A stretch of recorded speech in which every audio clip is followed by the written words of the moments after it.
Okay, so today we're going to be changing the hydrostatic fluid on a Kubota b7500. So you see I've taken the tires off, more so just for the video. But this right here is your hydrostatic filter, going with this part number. And then on the other side is your hydrostatic filter, this part number.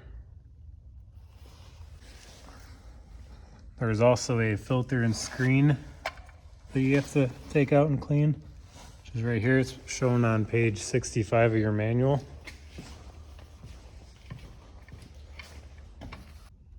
This right here shows you your 4 drain plugs, and this is that strainer on the suction line.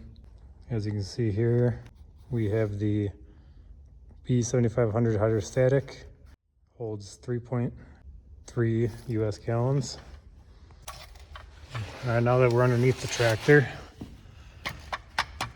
there are 3 drain plugs on your rear differential. One right here, one right here, and then a matching one from this side. It's on this side right here. And then they're calling this your front transmission case. There's another drain plug right here. So 4 drain plugs total.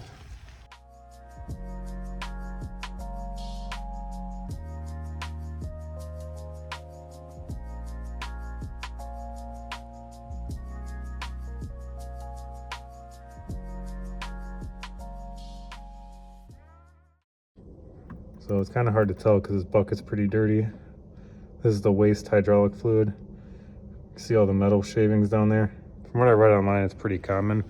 I'm venturing to say that this probably not changed within the last 200 hours like Kubota recommends. Some people recommend every 50 hours. This machine has over 1,500 hours on it. I know the fluid has been changed because I saw receipts, but definitely willing to say that it was overdue. All right, so now we've wrapped up the fluid change in the Kubota. Not sure if any of you are familiar with this tractor that I purchased. We got it for a steal off of a gentleman who was moving out of the country, and I just couldn't pass it up. So I did a full fluid change on it this year in 2023. This has about 1,500 hours on it. Pretty good machine overall. Came with all the attachments. You can see it's kind of been abused a little bit.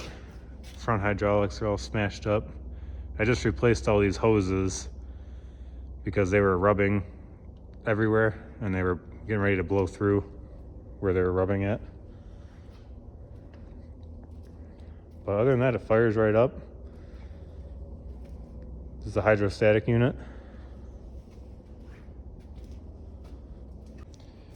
Picked this up from an older gentleman, and he has this 3-point linkage on here for some reason. Gotta figure out what's going on here, because this does actually drag on the ground once the PTO is all the way down. The only thing I could think of is he lives on a pretty steep hill, so maybe he was trying to pick up his implements easier, but who knows. All right, so that's it. Kubota's filled up, ready to go back to work. One thing I did notice when my wife was driving it one day was that the back tires looked pretty loose. And now that I've tightened up that adjustable wheel hub, definitely tightened everything up a lot better.